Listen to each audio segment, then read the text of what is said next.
Enter the stars, and there is only one way to the Father, and that is through the Son. This is the new logo for this channel, and as you can see, Jesus is the only way, taking us from earth to the stars. Now, some will make it and some will not, and you see at his right hand the thief who he said would be with him in the stars, with him in heaven. On his left, the other thief who did not make it. Jesus is the way to conquer the beast out of the system of five, the system of the 5 digits of man, the 5 fingers, the 5 toes, and into the heavenly realms. Subscribe today, join the journey, enter the stars. And we're going to continue with The Sign and the Seal by Graham Hancock. Now, this is what's amazing. The Holy Spirit talks to us. And about a year to 2 years ago, I did a video on Ethiopia.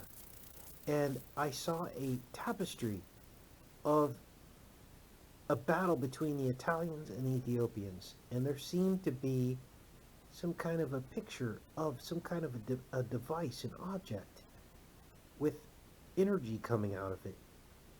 And I did a video on that, and I said that that was the Ark of the Covenant, and that they must have used it to win the battle. Well, here we are now on the Sign of the Seal, and that's exactly what they did, according to Graham Hancock. And here's the video from 2013. Listen. Now I'm going to show you something very compelling here. This is a tapestry from the 1800s. There was a battle between the Italians and the Ethiopian army, and it became the first time in colonial history where an African nation was able to repel a European army. And I want you to look at this object in between the two armies, and I want you to tell me what you think that is. I don't believe it's a tree. It says here, as recently as 1896, when the King of Kings Menelik II fought against the Italian aggressors at the Battle of Adwa in the Tigray region, the priests carried the Ark of the Covenant into the field to confront the invaders. As a result of this, Menelik was very victorious and returned to Addis Ababa in great honor. The Ark had been stolen from the Temple of Solomon in Jerusalem by Menelik I and his companions. They had brought it out of Israel, he explained, and into Egypt. Then they followed the Nile. First the Nile and afterwards its tributary, the Tekaz, until they had reached Ethiopia. This, of course, was the tradition of the theft of the Ark reported in the Keber Nagash. What came next, however, was completely new. Looking for somewhere safe and appropriate where they might install the precious relic, the old priest continued. The travelers had come to Tana. At that time, he said, the entire lake was sacred. It was dear to God, a holy place.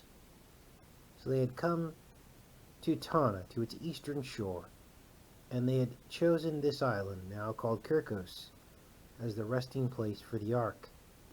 How long did it stay there? For 800 years. It blessed us with its presence for 800 years.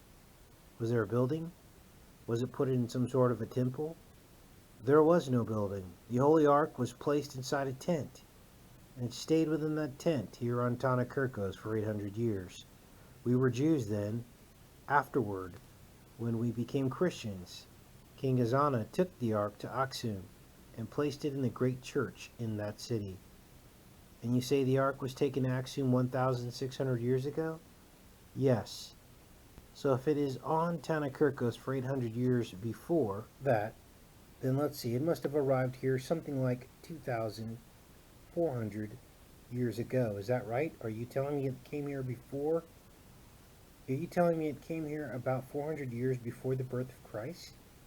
Yes. Now on the island of the lake of Tana, Graham Hancock finds answers. 3 sacrificial pillars during the time that sacrifice was performed. And then later, these monks were converted to Christianity and no longer did the sacrifices, but the remnants and the relics remained. The Ark of the Covenant was, in fact, there. And here you see the fossil priest at the village near Gondar, photographed in 1990. And in the background you see the Star of David, the sign of Israel, the original Israelites.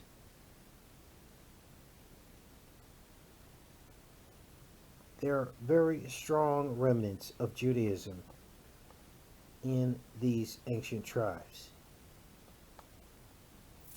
Here, Graham Hancock confirms the practice that the monks described in the ancient stones and the sprinkling of the blood.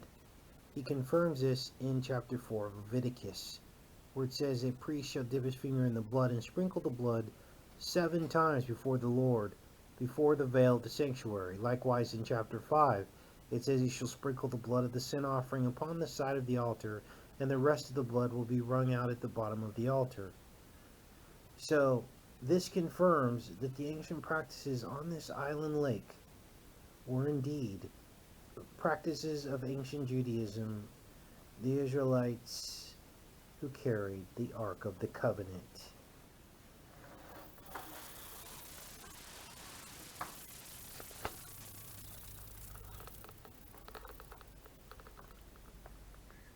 Well, they're not dead yet. I guess that's a good sign.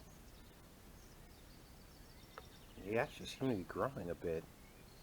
Check out the first tomato video I did and see what you guys think. Did some research. I'm not quite sure these are going to get enough sun. They're getting about 6 to 8 hours of sun. 6 hours of sun a day. I found out the cat does belong to the neighbors. Beautiful cat. Couldn't figure out what's wrong with him. Wow, look at that. I'll let you guys sit and listen to the birds for a minute.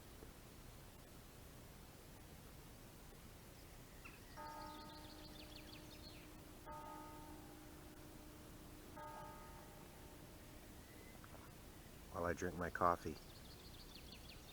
There's the cows down there. They actually came up all the way to the fence line.